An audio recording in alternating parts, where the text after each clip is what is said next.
সূরাতুল আসর, আমরা জানি পবিত্র কোরআনুল কারীমে 114টা সূরা আছে। 114 সূরার মধ্যে 86টা সূরা হলো মাক্কি আর 28টা সূরা হলো মাদানী।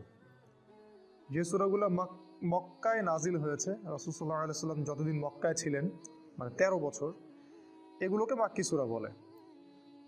আর দেখা যায় মাক্কি সূরাগুলোর মধ্যে তাওহীদ, রিসালাত, পরকাল, কিয়ামত, হাসর, জান্নাত, জাহান্নাম এই টপিকগুলোই বেশি আলোচনায় আসে। আর পক্ষান্তরে মদিনায় হিজরত করার পর যে সূরাগুলো নাজিল হয়েছে এগুলোকে মূলত বলা হয় মাদানী সূরা। আর মাদানী সূরাগুলোর মধ্যে বেশিরভাগই হালাল হারাম, জায়েজ না জায়েজ, আদেশ নিষেধ এগুলো বেশি আছে। কারণ মক্কার 13 বছরে আল্লাহ তার বান্দাদের ঈমানকে তাজা করেছেন, ভিতরের হৃদয়ের জগৎটাকে আল্লাহ পাক পরিবর্তন করেছেন। তারপরে গিয়ে যখন মদিনায় আয়াত নাজিল হচ্ছে সুদ ছেড়ে দাও, মদ ছেড়ে দাও, তখন সেগুলো মানুষ খুব ইজিলি আমল করতে পারছে। সর্বপ্রথম যেটা দরকার মানুষের হৃদয়ের আকীদার, বিশ্বাসের পরিবর্তন। এটা যখন আল্লাহমুখী হবে, পরকালমুখী হবে, তখন একটা মানুষ অটোমেটিকলি ইনশাআল্লাহ ইসলামের বিধানগুলো পালন করবে। আর যদি কোনো মানুষের আকীদাগত বিশ্বাসের পরিবর্তন না করা যায়, তাহলে যতই চাপ দেন না কেন সে হয়তো মুখে মুসলিম হবে, ভিতরে মুনাফিক থেকেই যাবে। তো সূরাতুল আসর একটা মাক্কি সূরা, যেটা মক্কায় নাজিল করা হয়েছে। ইমাম শাফিঈ রাহিমাহুল্লাহ এই সূরা সম্পর্কে একটা কথা বলেছেন। তিনি বলেছেন, লাউ আনজালাল্লাহু হাযিহিস সূরা লাওয়াসিআতহু। তিনি বলেছেন, যদি আল্লাহ পাক কোরআনের সবকিছু বাদ দিয়ে শুধু সূরা আসরই নাজিল করতেন তাহলেও যথেষ্ট ছিল। আমি আবার বলছি, তিনি বলেছেন আল্লাহ পাক যদি শুধুমাত্র সূরা আসরটুকুই নাজিল করতেন আর কিছুই নাজিল না করতেন তারপরেও যথেষ্ট ছিল। কারণ এই সূরার মধ্যে সমস্ত মৌলিক বিষয় চলে আসে। সময় সংক্ষিপ্ত, আমরা হয়তো সব ডিটেলস আলোচনা করতে পারবো না, কিন্তু মূল পয়েন্টগুলো আজকে আমরা টাচ করবো ইনশাআল্লাহ।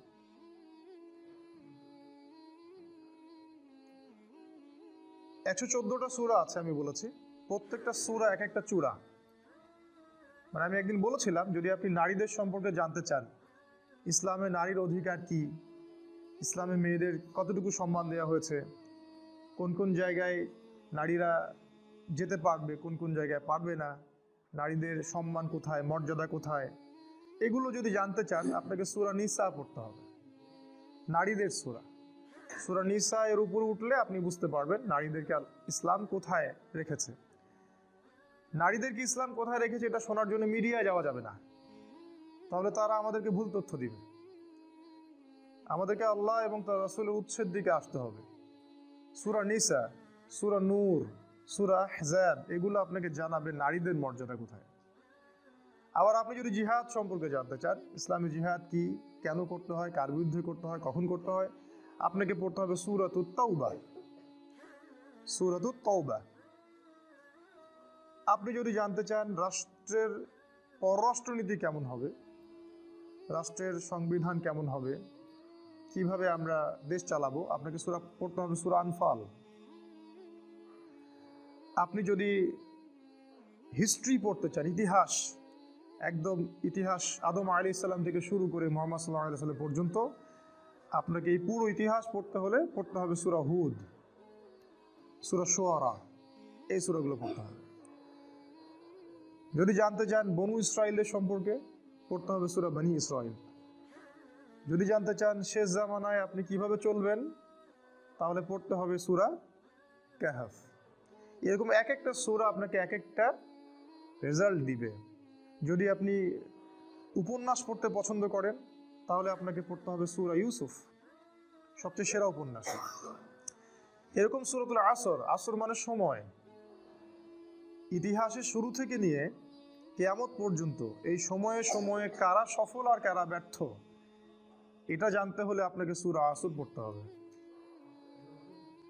ইতিহাসের শুরু থেকে নিয়ে পৃথিবীর শেষ দিন পর্যন্ত কারা ক্ষতির মধ্যে আছে আর কারা ক্ষতি থেকে মুক্ত, এইটা বুঝতে হলে আপনাকে পড়তে হবে সূরাতুল আসর। আর পড়া মানে আমি বুঝাচ্ছি না রিডিং পড়া, পড়া মানে আমি বুঝাচ্ছি লিকাউমি ইয়াতাফাক্কারুন, আল্লাহ পাক বলেছেন কোরআন সেই সম্প্রদায়ের জন্য যারা চিন্তা ভাবনা গবেষণা করে। কোরআন কোনো সাধারণ মানুষদের জন্য নয়। আল্লাহ পাক বলেছেন কোরআন একটা কিতাব ওই সব সম্প্রদায়ের জন্য, লিকাউমি ইয়াতাফাক্কারুন, যারা গভীর গবেষণা চিন্তা ভাবনা করে তাদের জন্যে। কোরআন তাদের জন্য নয় যারা হালুয়া রুটি সেমাই খায় বাসায় গিয়ে ঘুমিয়ে যায়, তাদের জন্য কোরআন নয়। তো আল্লাহ রাব্বুল আলামিন সময়ের একটা সূরা নাজিল করেছেন, সময়ের চূড়া, সময়ের সূরা, টাইম, এর উপরে উঠবেন, অতীতকে দেখতে পারবেন, ভবিষ্যৎকে দেখতে পারবেন, বর্তমানকে দেখতে পারবেন। তাহলে উঠতে হবে সূরা আসরের উপরে। শুরু করি, বিসমিল্লাহির রহমানির রহিম। আল্লাহ পাক বলেছেন ওয়াল আসরি, ওয়াও মানে হচ্ছে শপথ, কসম। ওয়াওয়ের দুটো অর্থ হয় আরবিতে, একটা হলো এবং, একটা হলো কসম। কখন এবং কখন কসম? যখন দুইটা ক্লজ, অ্যারাবিক গ্রামারে, ইংলিশ গ্রামারে আমরা যেটা বলি ক্লজ, বা দুইটা অংশ, এই দুইটা অংশের মধ্যে জয়েন্ট দিতে হবে, তখন ওয়াও জবর ওয়া মানে হলো এবং। যেমন ইল্লাল্লাযীনা আমানু, তারা নয় যারা ঈমান এনেছে, ওয়া আমিলুস সলিহাত, এবং সৎ আমল করেছে। এখানে ওয়া মানে হচ্ছে এবং। আবার প্রথমে যেটা আছে ওয়াল আসরি, এই ওয়াও মানে হচ্ছে কসম বা শপথ। কোরআনে আল্লাহ পাক অনেকগুলো কসম করেছেন। ওয়া তিন, ডুমুর ফলের কসম। আমাদের দেশের ডুমুর ফল না, আবার যে ডুমুর ফল মক্কা মদিনায় পাওয়া যায়, আরবে পাওয়া যায়, কাঁচা খেতেও মিষ্টি লাগে। ওয়া তিন, ওয়া জাইতুন, জাইতুন ফলের কসম। জাইতুনের তেল দিয়ে রাসূল সাল্লাল্লাহু আলাইহি ওয়াসাল্লাম মালিশ করতে বলেছেন, উপকারী। ওয়া তুরি সিনিন, তুর পাহাড়ের কসম, সিনাই পাহাড়ের কসম। এরকম অনেক কসম আছে। ওয়াল লাইল, রাতের কসম। ওয়া দুহা, দ্বীপ্রহরের কসম। ওয়াল ফাজর, ফজরের কসম। ফজরের কসম করে আল্লাহ বলেছেন ফজর, সকাল, ফজর নিঃশ্বাস ছাড়ে। অসাধারণ একটা আয়াত, ফজর নিঃশ্বাস ছাড়ে।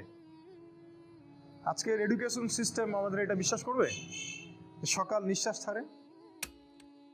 কোরআন বলেছে ফজর, ফজরের সময় মালায়েকা চলে আসেন, কেরাত হয় ইমামের, তারা শোনেন। কারা কারা নামাজে আসছেন তারা লিখে রাখেন, আল্লাহর কাছে লিস্টটা নিয়ে যান, নিয়ে গিয়ে দেখান যে ফজরের জামাতে হাজির ছিল। আবার আসরের জামাতে আরেক দল ফেরেশতা আসে, তারা আবার দেখেন আসরের জামাতে কারা কারা আছে, তারা আবার ফজর পর্যন্ত থাকে। কোরআনে সূরা ফজরের মধ্যে শপথ করে বলা হচ্ছে যে ফজর নিঃশ্বাস ছাড়ে। আমাদের এডুকেশন সিস্টেম কি বিশ্বাস করবে কথাটা, যে ফজর নিঃশ্বাস ছাড়ে? তারা বল পাগলের প্রলাপ, কি বলে, হয়তো গাল গল্প বলে। এই জন্য আমি বারবার বলি যে this education system is created by দাজ্জাল। এই এডুকেশন সিস্টেমটা ক্রিয়েট করেছে দাজ্জাল নিজেই। তার উদ্দেশ্য একটাই, কিভাবে আমাদের পুরো জেনারেশনের পর জেনারেশন, প্রজন্মের পর প্রজন্মকে আল্লাহ থেকে দূরে সরানো যায়, এটাই উদ্দেশ্য, আর কোনো উদ্দেশ্য নেই। একজন পিএইচডি ডিগ্রি অর্জন করবে কিন্তু ভিতর থেকে হবে অন্ধ। একজন ডক্টরেট করবে, বাইরে থেকে ডিগ্রি নিয়ে আসবে, তার বাবা মা থাকবে বৃদ্ধাশ্রমে, সে ইন্টারনালি ব্লাইন্ড। আল্লাহ পাক এরকম অনেক কসম করেছেন, একটা কসম সময়ের কসম। সময়ের কসম আল্লাহ কেন করলেন সেটা বলার আগে বলছি, আল্লাহ যে কসম করলেন, আমাদের জন্যও কি কসম করার বিধান নাই? আছে। আমরা যদি কসম করি তাহলে শুধু আল্লাহর নামেই করতে হবে। কারণ একটা হাদিসে রাসূল সাল্লাল্লাহু আলাইহি ওয়াসাল্লাম বলেছেন, মান হালাফা বিগাইরি ইসমিল্লাহ ফাকাদ কাফারা, যে ব্যক্তি আল্লাহ ছাড়া অন্য কারো নামে কসম করলো সে কুফরি করলো। আমরা যখন কসম করব অবশ্যই আল্লাহর নামেই কসম করতে হবে। ছোটবেলায় আমরা শিখেছিলাম আল্লাহর কসম করতে হয় না, এই জন্য আমরা মায়ের কসম করতাম, বাবার কসম করতাম। এখন আমরা দেশের কসম করি, মাতৃভূমির কসম করি। তা আল্লাহ বলেছেন কসম করতে হবে শুধুমাত্র আল্লাহরই, অন্য কারো না। তবে আল্লাহ রাব্বুল আলামিন তার সৃষ্টির কসম করেন, যেমন রাত দিন, ফজর, ডুমুর ফল, কোরআন, চাঁদের, সময়ের ইত্যাদি। সময়ের কসম করার অর্থ কি? সময়ের কসম আল্লাহ পাক কেন করছেন? আল্লাহ পাক যখন কোনো কিছুর কসম করছেন বুঝতে হবে ওই বিষয়টা অত্যন্ত গুরুত্বপূর্ণ। এটা বোঝার জন্য খুব বেশি বুদ্ধির দরকার নাই। আল্লাহ পাক তো সহজে কোনো বিষয়ের কসম করবেন না। আর কোরআন নাজিল করার সময় আল্লাহ পাক খুবই ইকোনমিক্যাল। কোন দিকে? শব্দ চয়নের ক্ষেত্রে আল্লাহ পাক অতিরিক্ত কোনো শব্দই চয়ন করতে চাচ্ছেন না, যেটা দরকার সেটা নাজিল করছেন। অহেতুক কোনো শব্দ কিন্তু কোরআনে নাই। কোরআন এমন একটা কিতাব যেটার একটা শব্দ দিয়ে একটা জাতির ইতিহাস বলা হয়েছে। সিরিয়াসলি, সূরা কাহফের মধ্যে একটা শব্দ আছে। জুলকারনাইন বাদশা যাচ্ছেন একদিকে, একটা কওমকে দেখতে পেলেন যে কওমের সূর্যের আলো থেকে বাঁচার কোনো বুদ্ধি ছিল না। তারা জানতো না কিভাবে সূর্যের আলো থেকে নিজেদেরকে রক্ষা করতে হবে। আল্লাহ ভালো জানেন এই জায়গাটা কোথায়। আল্লাহ পাক শুধু বলেছেন কাযালিকা, ওরা এরকমই ছিল, ব্যাস এতটুকু। ওই সম্প্রদায়টা এমনই ছিল বলে আল্লাহ পাক অন্য প্রসঙ্গে চলে গেছে। একটা ওয়ার্ড দিয়ে একটা সম্প্রদায়ের কথা বলেছেন আল্লাহ পাক। শব্দ আল্লাহ পাক অহেতুক চয়েস করবেন না। তাই সময়ের শপথ কেন করলেন? 3টা কারণে করতে পারেন, শর্ট করে বলছি। একটা হলো, অবশ্যই আমাদেরকে চোখে আঙ্গুল দিয়ে দেখিয়ে দেওয়া হচ্ছে যে আমাদের জীবনের সবচেয়ে গুরুত্বপূর্ণ জিনিস সময়।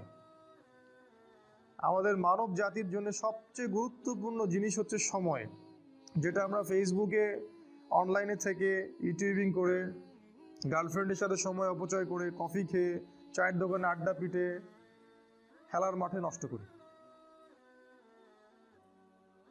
তবে মানুষ যখন মৃত্যুবরণ করবে কিয়ামতের মাঠে এবং জান্নাতে যদি চলেও যায়, সেখানে গিয়েও মানুষের আফসোস হবে ওই সময়গুলোর জন্য, যে সময়গুলো মানুষ অহেতুক নষ্ট করেছে, যে সময়গুলোতে মানুষ আল্লাহর কথা বলেনি, আল্লাহর জিকির করেনি, রাসূলের প্রতি দরুদ পড়েনি।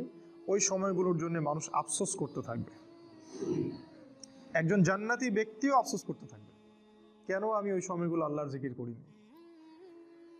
সময় সবচেয়ে বেশি ইম্পর্টেন্ট জিনিস। আর এই সভ্যতা, এই গডলেস ওয়ার্ল্ড এবং এই এডুকেশন সিস্টেম আমাদের সময়গুলোকে খেয়ে ফেলেছে। এখন আমার মনে হয় এই 30 বছরের জীবনে এসে আমার কাছে মনে হয় যে আমার জীবনের 15 বা 18টা বছর অপচয় হয়ে গেছে। 18 বছরে আমি হাফেজ হতে পারতাম, আমি হয়তো হাদিসেরও হাফেজ হতে পারতাম, বুদ্ধি ব্রেন ভালো ছিল, ফার্স্ট হতাম সবসময়। আমি হয়তো ফিকহ পড়তে পারতাম, ইতিহাস পড়তে পারতাম, সিরাত পড়তে পারতাম। এখন সারাদিন রাত যত কাজই করি না কেন আত্মতৃপ্তি হয় না, মনে হয় কিছু না কিছু গ্যাপ থেকেই গেল। আর এই গ্যাপটা কখনো পূরণও হবে না, অসম্ভব। তাই যারা 40 বছর 50 বছর বয়সে তাস খেলছে, টিভি দেখতেছে, আড্ডা পিটাচ্ছে, এদেরকে দেখলে বুঝেই আসে না যে এই বয়সে কিভাবে সেটা করতে পারে। একটা বারও কি চিন্তা হয় না যে আমার হায়াত কমে আসছে, আমি পৃথিবীতে আর হয়তো বেশি দিন থাকবো না। সুবহানাল্লাহ, সময়ের কসম। আল্লাহ পাক সময়ের কসম করে আমাদেরকে সময়ের দিকে দৃষ্টি দিতে বলছেন, সময় সম্পর্কে সচেতন হতে বলছেন। দেখেন, মানুষ সারা জীবনে অনেক কষ্ট করে ঠিকই, কষ্টের পর কষ্ট সহ্য করে, একটা চাকরির জন্যে, একটা জমির জন্যে, একটা ভালো জব, স্ট্যাটাস, টাকা, সিকিউরিটি, বাড়ি গাড়ি, বউ বাচ্চা, এগুলোই তো। এগুলো ছাড়া আর কিচ্ছু নাই, এগুলো ছাড়া কিন্তু কিচ্ছু নাই, সব এগুলোই। এগুলোর পিছনে সারা দিন রাত মানুষ প্রচণ্ড পরিশ্রম করে, মানুষ কিন্তু প্রচণ্ড পরিশ্রম করে। আর শয়তান মানুষকে প্রচণ্ড পরিশ্রম করিয়েও নেয়, ও মানুষকে কষ্টের পর কষ্ট দিয়ে জাহান্নামে নিয়ে যেতে চায়। কিন্তু দেখেন, কষ্টের ট্র্যাকটা ভুল, কষ্টের ট্র্যাকটা ঠিক নাই, রং ট্র্যাকে সে কষ্ট করছে।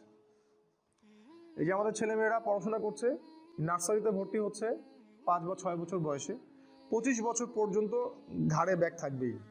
অনার্স মাস্টার্স করতে করতে 25 হয়ে যাবে বয়স।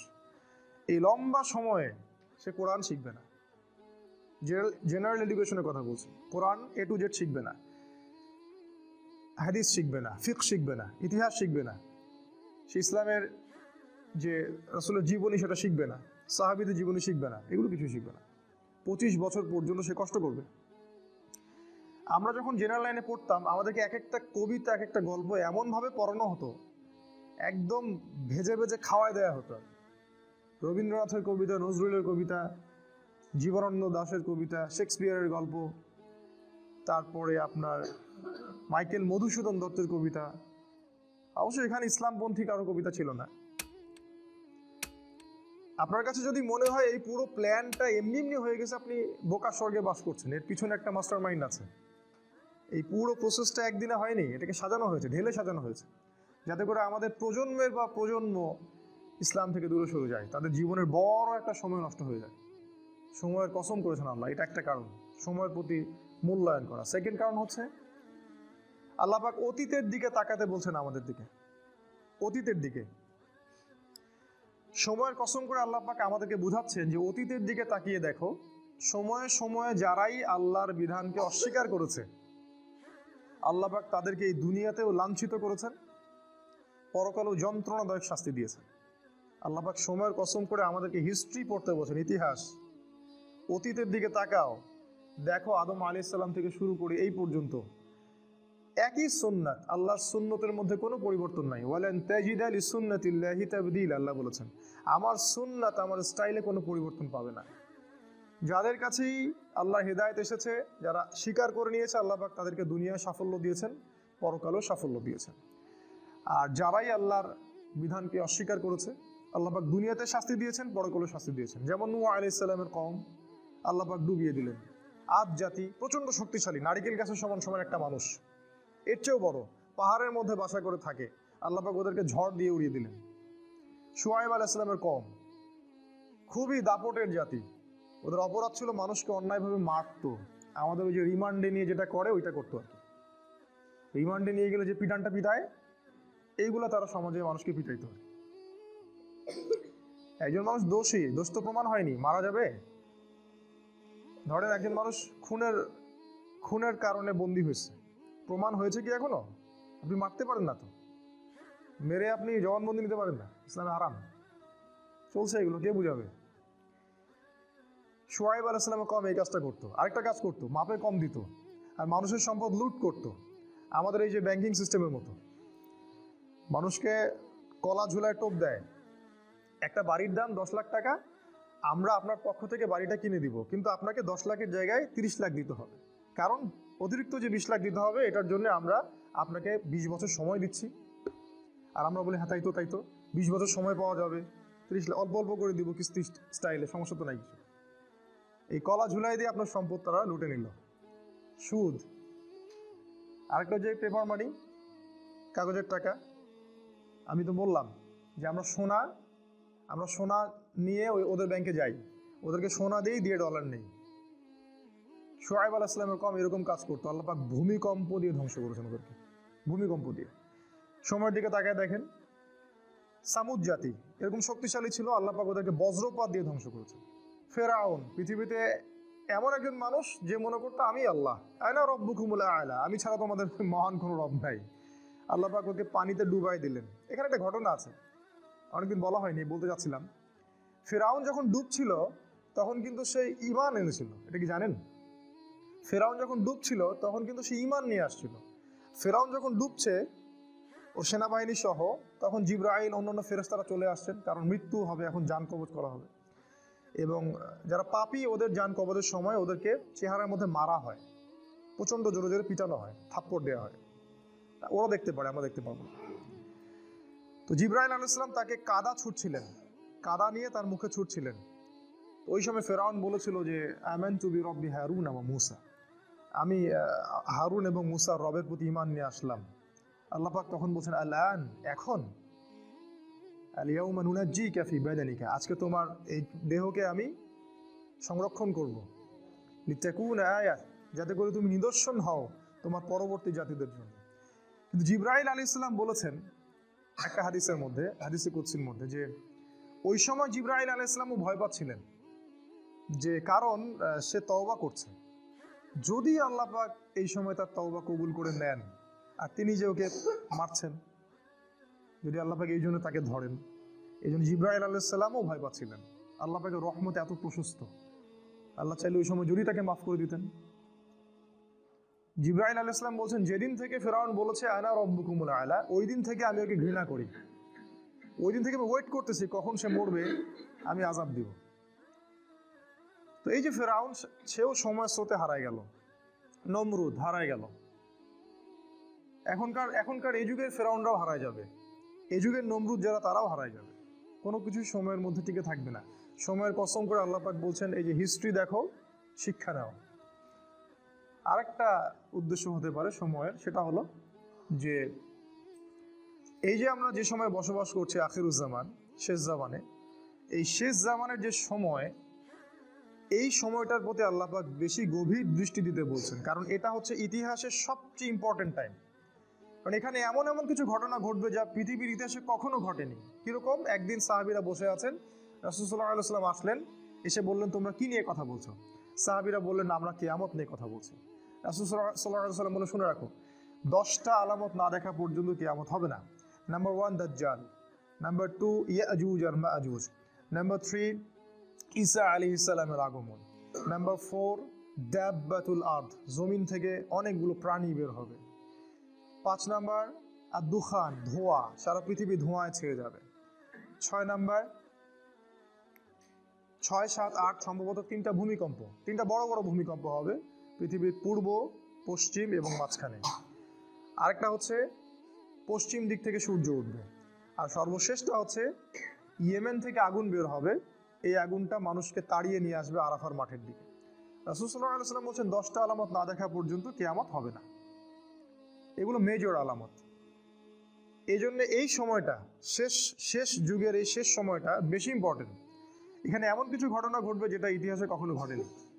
দাজ্জাল কখনো বের হয়নি, ইয়াজুজ আর মাজুজ এর আগে বের হয়নি, সূর্য কখনো আগে পশ্চিম দিক থেকে উঠে নাই, ধোঁয়ায় সারা বিশ্ব ছেয়ে যায়নি, জমিন থেকে বড় বড় জানোয়ার বের হওয়া শুরু হয়নি এখন। এমন হাদিস আছে যে ওরা মানুষের সাথে কথা বলবে। একজন পুরুষ ঘর থেকে বের হলে ঘরে ফিরে আসবে, বাড়ির দেওয়াল, ওই ব্যক্তির পা, অন্য জানোয়ার তাকে বলে দিবে বাড়িতে কি হয়েছিল। মানে এরকম প্রযুক্তি আসতেছে সামনে। সময়ের কসম করে আল্লাহ পাক এই শেষ জামানার দিকে আমাদেরকে তাকাতে বলছেন, এবং এটা বলছেন এই শেষ জামানায়, এই জায়গাটা ভালো করে বোঝেন, এই শেষ জামানায় ইন্নাল ইনসানা লাফি খুসর, এই শেষ জামানার প্রত্যেকটা মানুষ ক্ষতির মধ্যে আছে। এটা আল্লাহ বোঝাচ্ছেন আমাদেরকে।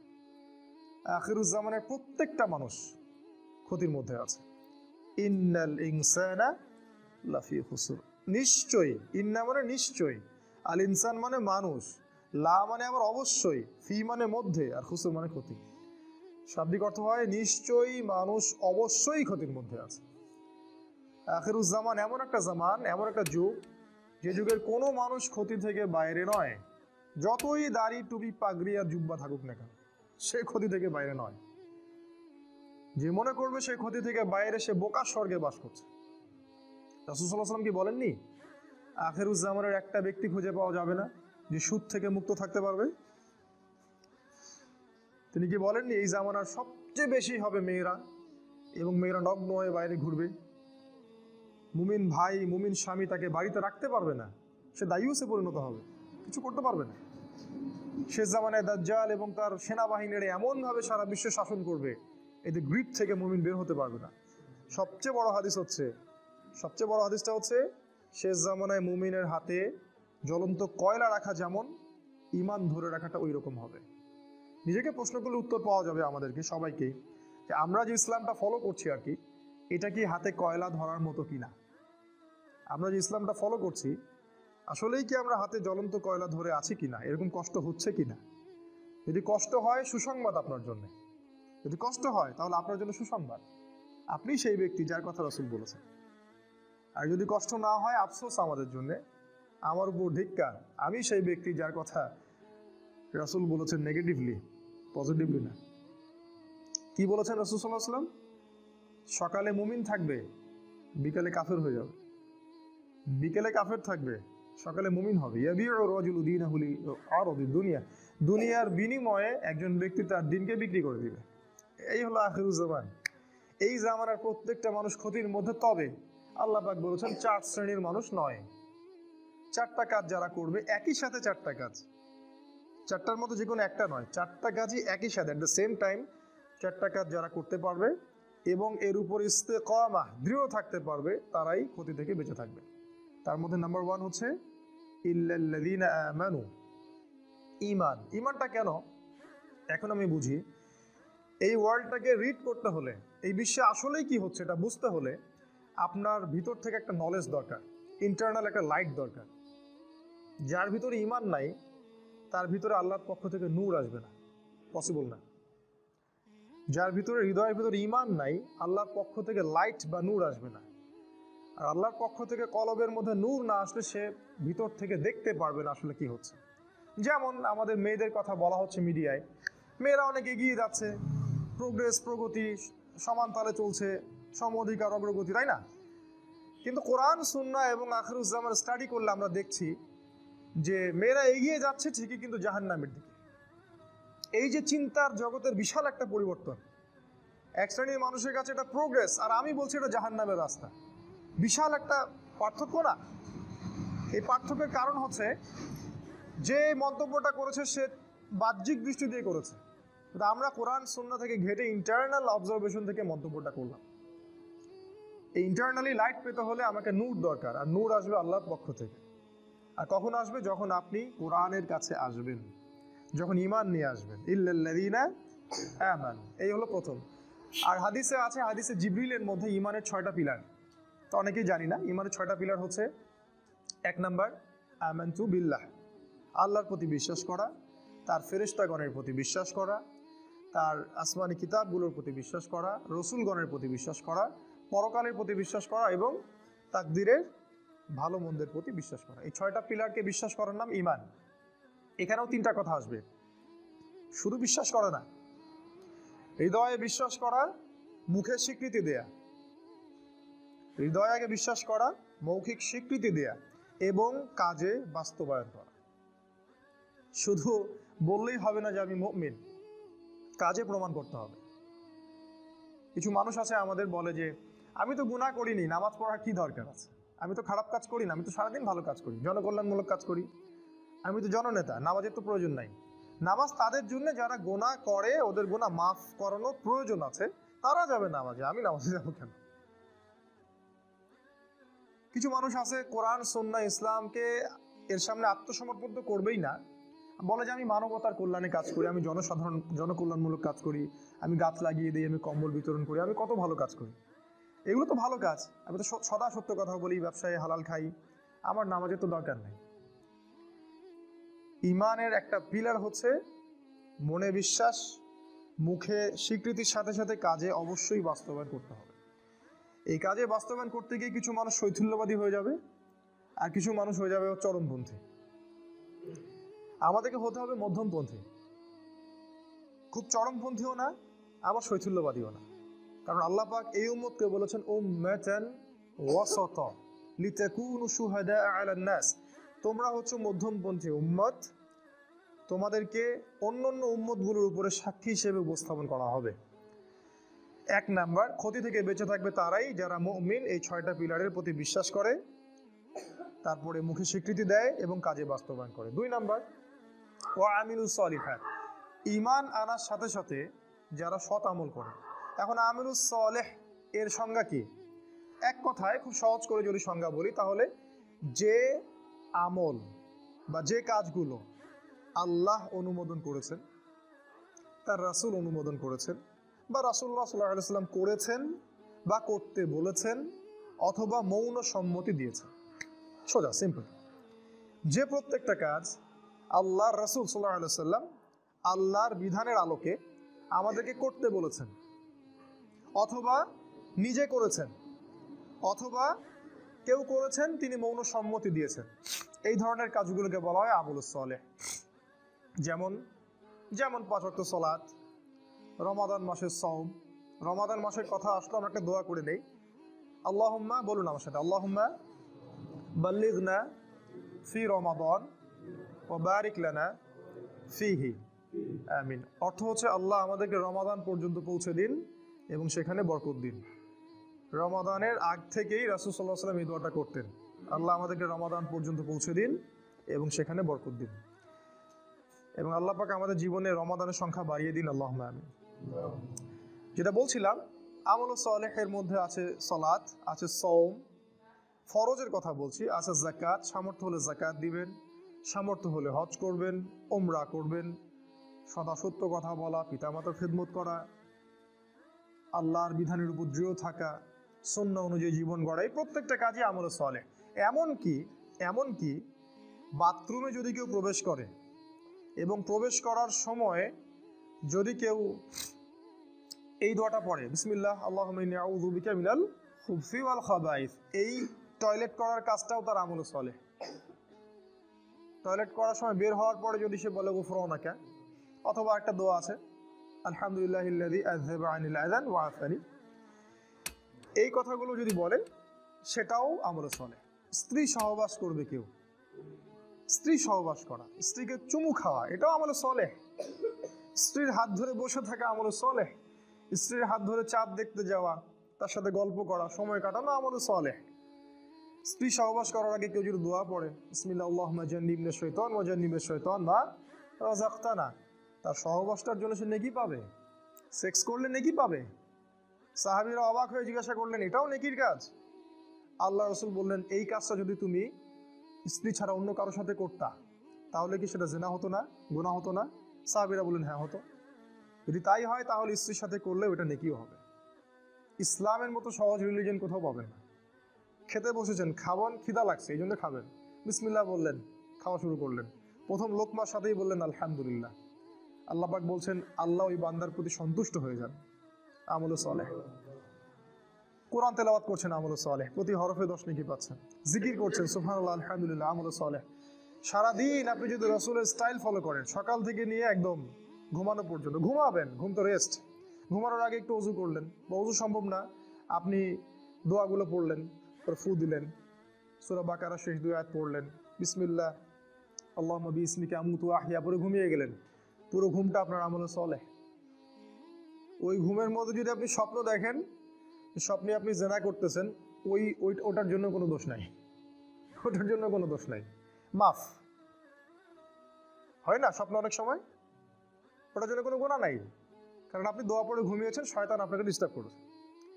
এরকম প্রতিটা কাজ, যেই কাজগুলো রাসূল সাল্লাল্লাহু আলাইহি ওয়াসাল্লাম করেছেন বা করতে বলেছেন, অথবা মৌন সম্মতি মানে সম্মতি দিয়েছেন ঠিক আছে করতে পারো, সেগুলো আমলে সালেহ। আরেকটা জিনিস আছে, একই সাথে আল্লাহ এবং তার রাসূল যে কাজগুলো করতে নিষেধ করেছেন,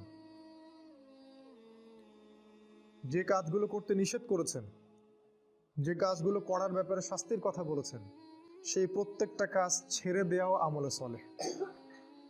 যেমন রাসূল বলেছেন যে শিরিক করো না, শিরিক না করা আমলে সালেহ। সুদ খেও না, সুদ যে আপনি খাচ্ছেন না এটাই আমলে সালেহ। সুদ আপনি খাচ্ছেন না, সুদ খাবো না বলে অন্য একটা আপনি রিজিকের সোর্স খুঁজেছেন, যে আমি সুদে থাকতে চাই না এই জন্য আমি কলা বিক্রি করি, ওই কলা বিক্রি করাটা আপনার আমলে সালেহ। এবং আপনি আল্লাহর কাছে মর্যাদা পান ওই কোটটাই পড়া ব্যাংক অফিসারের চাইতে। কোটটাই পড়া ব্যাংকের অফিসার আল্লাহর কাছে রক্তচোষা প্রাণীর মতো। কোরআনের ভাষায় বললে হয়তো অনেকে কষ্ট পাবেন, আল্লাহ পাক বলেছেন জানোয়ারের মতো। আল্লাহ পাক বলেছেন জানোয়ারের মতো, সূরা আরাফ আয়াত নাম্বার 179। মাঝে মাঝে একটু হিট দিয়ে কথা বলতে হয় বলেই আল্লাহ এগুলো কথা বলেন। তো এই যে আমরা অন্যায় থেকে দূরে থাকছি, এটা আমলে সালেহ। ওই যে টাকনুর নিচে কাপড় পরলে গোনা হয়, আপনি প্যান্টটা কেটে নিলেন, এটাই আমলে সালেহ। কারণ আপনি টাকনুর নিচে কাপড় পরতে চাচ্ছেন না, দাড়ি শেভ করতে হয় না এই জন্য আপনি ছেড়ে দিয়েছেন। দাড়ি যতদিন থাকবে আপনি আমলে সালেহের মধ্যেই আছেন, কন্টিনিউয়াসলি নেকি লেখা হচ্ছে। আর এটা একমাত্র সুন্নাহ যেটা মৃত্যুর পর আপনার পরিচয় বলে দিবে আপনি মুসলিম না মুসলিম। যে একমাত্র সুন্নাহ, ভিজিবল সুন্নাহ, যেটা নিয়ে আমরা কবরে যাব। আর কোনো সুন্নাহ নিয়ে আমরা কবরে যাচ্ছি না, ভিজিবল, দেখা যাচ্ছে না। একমাত্র সুন্নাহ যেটা দেখা যাচ্ছে, এটা নিয়ে কবরে যাবে মানুষ। পাগড়ি নিয়েও যাবে না কবরে, জুব্বা নিয়েও যাবে না কবরে। তো যেটা বলছিলাম যে আপনি যে অন্যায়গুলো, এগুলো থেকে যে দূরে থাকছেন, এটা আমলে সালেহ। সেটা প্রত্যেকটা অন্যায় হোক না কেন, যত বড় স্কেলেই হোক আর যত ছোট স্কেলই হোক। তাহলে আমলে সালেহ আমি মনে হয় বুঝাতে পেরেছি। যে আমলগুলো রাসূল করেছেন, করতে বলেছেন অথবা সম্মতি দিয়েছেন, সেগুলো আমলে সালেহ। একই সাথে যেগুলো রাসূল নিষেধ করেছেন, এগুলো ছেড়ে দেওয়াও আমলে সালেহ। আরেকটা বিষয় আছে, সেটা হলো যে আমলে সালেহ এর বিপরীত জিনিসকে বলা হয় বেদাত। যখন কোনো ব্যক্তি আমলে সালেহ করে না, অন্য কোনো পদ্ধতি অবলম্বন করে যেটা আল্লাহ এবং তার রাসূল অনুমোদন করেননি ইসলামে, এটাকেই বেদাত বলা হয়। এটা সংখ্যার ক্ষেত্রে হতে পারে, সময়ের ক্ষেত্রে হতে পারে, এটা পদ্ধতির ক্ষেত্রে হতে পারে, যেমন দরুদ পাঠ করাটা ইবাদত, কিন্তু মিলাদ মাহফিলের স্টাইলে দরুদ পড়াটা বিদআত। একজন ব্যক্তি দোয়া করবে, একাকী দোয়া করতে পারে, মাশাআল্লাহ, কোনো সমস্যা নেই, কিন্তু সম্মিলিতভাবে একটা সিস্টেম তৈরি করে নেয়া তা বিদআত। একজন মানুষ ধরেন রোজা রাখবে, ভালো কাজ, এটা একটা নির্দিষ্ট দিনকে বেছে নিল যে এই দিনে আমি 1000 রাকাত নামাজ পড়বো, আর এই দিনে আমি হালুয়া রুটি খাবো, আর এই দিনে রোজা রাখবো, সিস্টেমটা বিদআত। অর্থাৎ আমল সালেহ এর বিপরীতটাই কিন্তু বিদআত। আমল সালেহ এর পরিণাম জান্নাত, বিদআতের পরিণাম কিন্তু জাহান্নাম। আল্লাহ পাক আমাদেরকে হেফাজত করুন। এই হলো 2 নাম্বার, ঈমান এবং আমল সালেহ। আর দুটো আছে, শর্ট করে দিচ্ছি।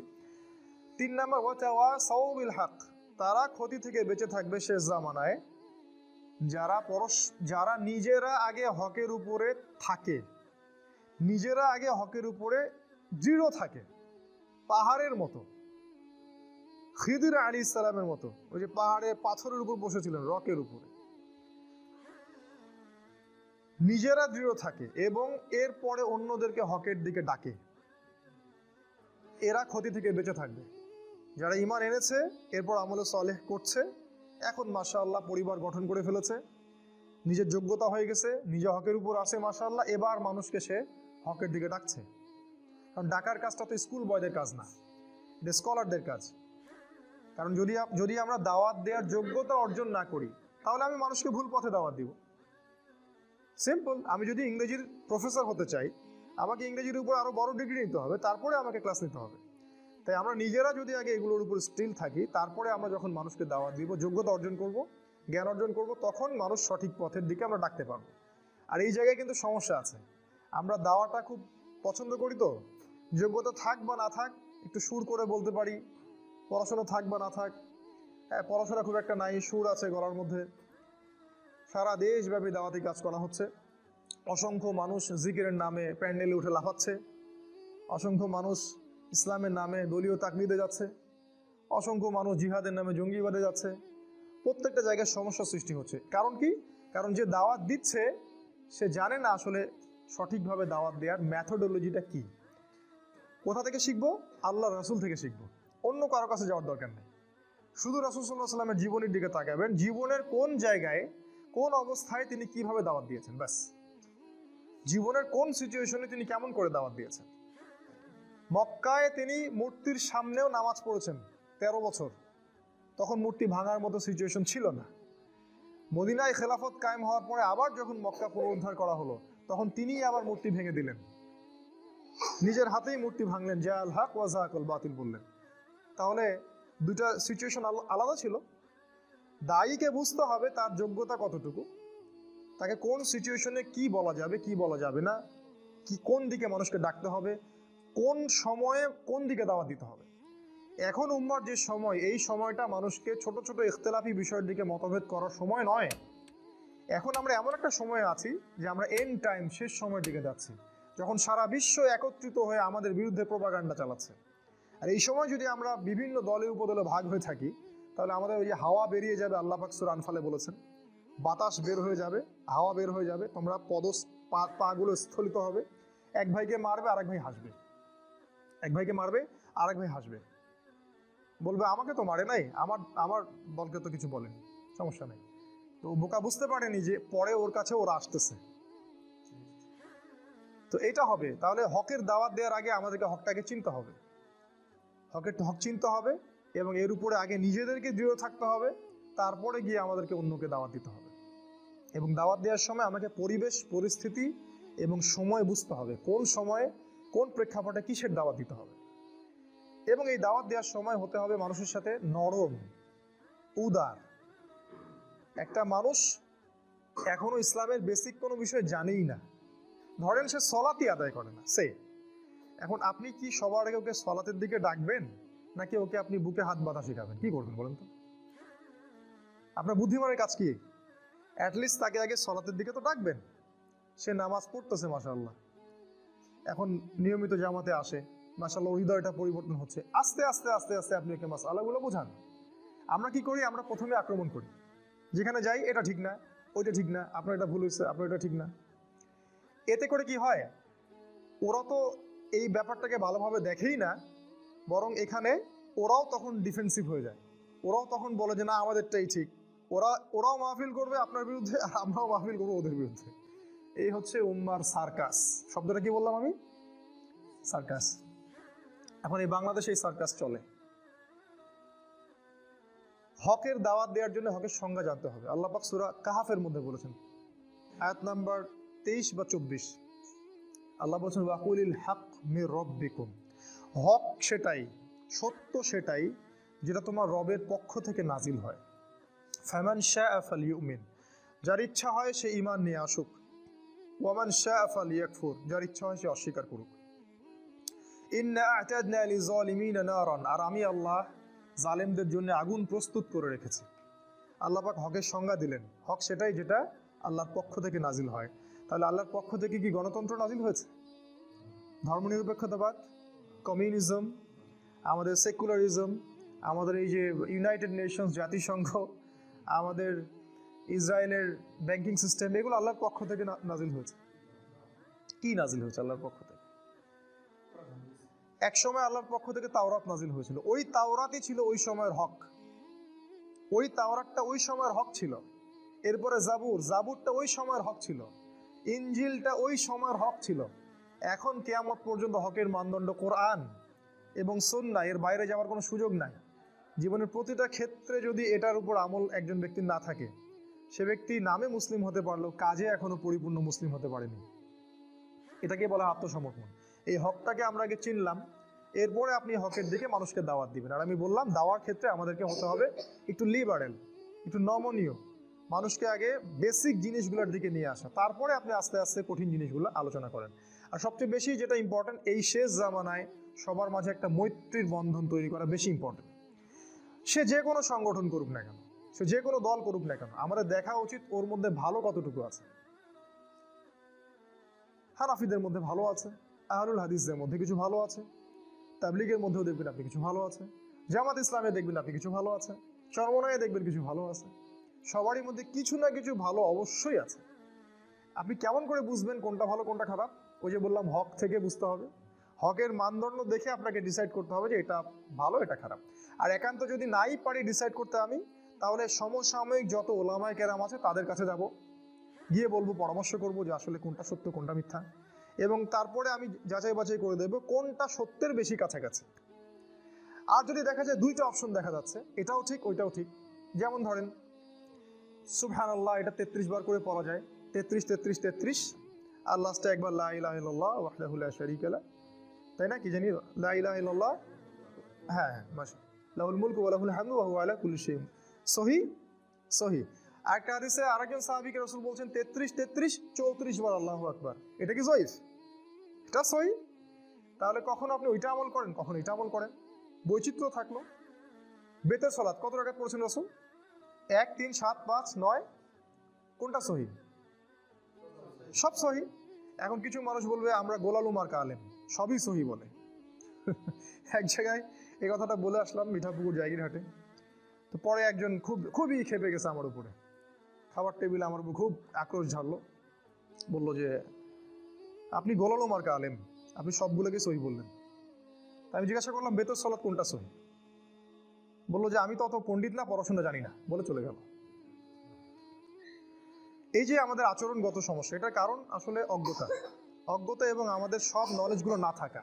এরকম প্রতিটা মাসআলা আপনি দেখবেন, ওই যে পায়খানা করতে বসা থেকে শুরু করে ঘুমানো পর্যন্ত যতগুলো আমল আমরা করি, প্রতিটা আমলেই একাধিক অপশন আছে। একবারে হাঁটু বেড়ে বসার অপশন আছে, এক পা ডান পা খাড়া করে বসার অপশন আছে পায়খানাতে, খাবার টেবিলে বসার মানে নিচে যখন বসি হাঁটুর উপরে বসার অপশন আছে না, তাশাহুদের মতো বসার অপশন আছে না, কোনটা সহিহ? বলবেন দুটাই সহিহ।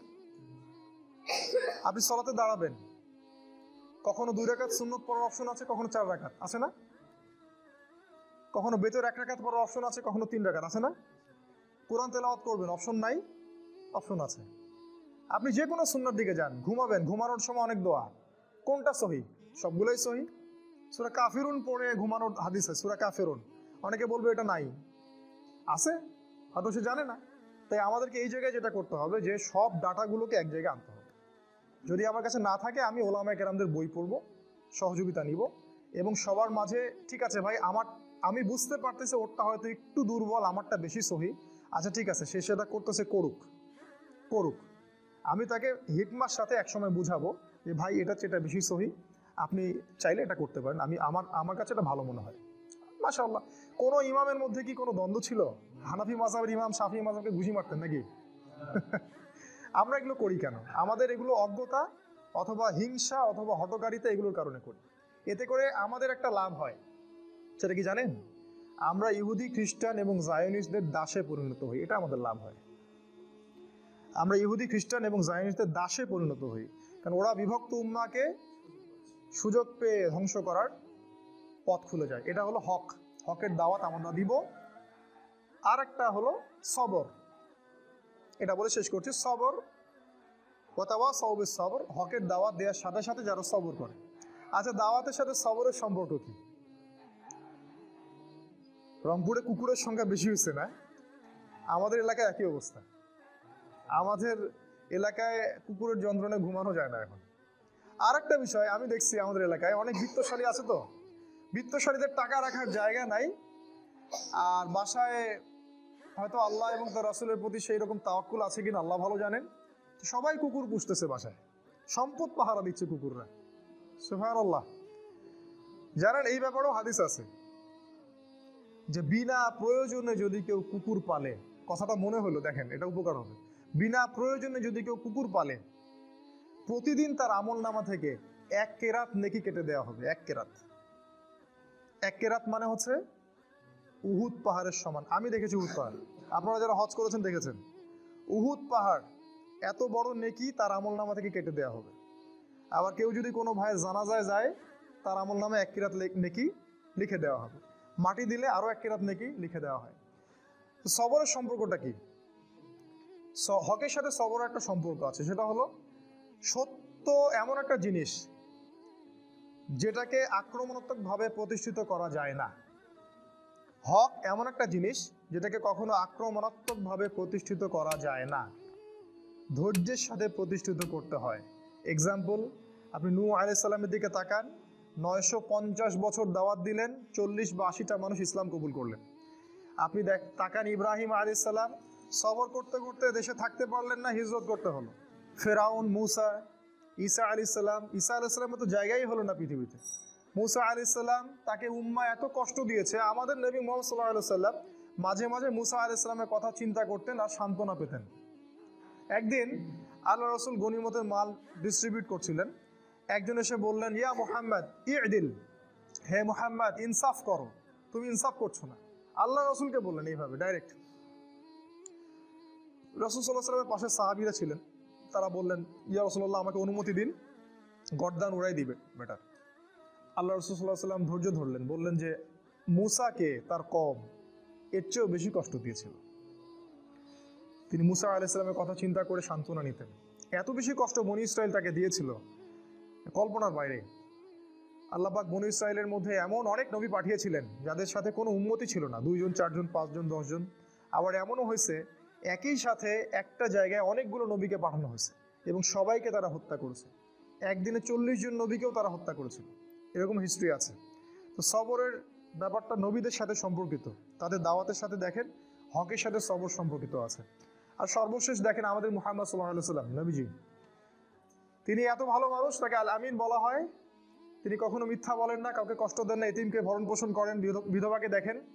নবী হওয়ার পর থেকেই তার টাইটেলগুলো চেঞ্জ হয়ে গেল, তাকে বলা হচ্ছে কাযযাব, মিথ্যাবাদী, ভণ্ড, প্রতারক, ক্ষমতা লোভী, তাই না, জিনগ্রস্ত, শয়তানের বুলি আওড়া, এগুলো সব বলা হচ্ছে। হঠাৎ করে চেঞ্জ হয়ে গেল, তাকে 15টা গালি খেতে হচ্ছে, 14 বার তাকে হত্যা করার চেষ্টা করা হয়েছে। নিজের মাতৃভূমিতে তার থাকা হলো না, হিজরত করতে হলো, সবর করলেন। তাই এই যে হকের দাওয়াত, এর সাথে সবরটা খুব ইম্পর্টেন্ট। আমরা যেন এই হকের দাওয়াত দিতে গিয়ে অধৈর্য হয়ে না যাই এবং লিবারেল মধ্যম পন্থা অবলম্বন করি এবং সবার সাথে হৃদ্যতার সম্পর্ক তৈরি করার চেষ্টা করি, সবর করি। একদিনে কোনো কিছু পরিবর্তন হবে না, একদিনে কখনো কোনো কিছু পরিবর্তন হবে না। একটা সুন্দর গঠনমূলক পদ্ধতিতে দীর্ঘস্থায়ী একটা পরিকল্পনা করলে হয়তোবা কোনো ফলাফল পাওয়া যাবে। আল্লাহ রাব্বুল আলামিন, আজকে সময় শেষ হয়ে গেছে, আমি শর্ট শেষ করলাম। আল্লাহ পাক আমাদেরকে শেষ জামানার এই সূরাতুল আসরের উপর আমল করার তৌফিক দান করুন। এখানে যে বিষয়গুলো আছে এক বাক্যে বলছি যে আল্লাহ পাক সময়ের কসম করে আমাদেরকে সময়ের গুরুত্ব বুঝিয়েছেন, অতীত থেকে শিক্ষা নিতে বলেছেন, শেষ জামানার দিকে বেশি ফোকাস করতে বলেছেন। তিনি বলেছেন শেষ জামানার বেশিরভাগ মানুষই ক্ষতির মধ্যে আছে, তবে তারা নয় যারা ইমানদার, ইমান এনেছে এবং একই সাথে সৎ আমল সম্পাদন করেছে এবং এর সাথে তারা হকের উপর প্রতিষ্ঠিত ছিল, অন্যকেও হকের দাওয়াত দিয়েছে, এবং সর্বশেষ যারা ধৈর্যের উপদেশ দিয়েছে পরস্পরকে। এই গুণগুলো আল্লাহ পাক আমাদেরকে অর্জন করার তৌফিক দান করুন, আল্লাহুম্মা আমিন।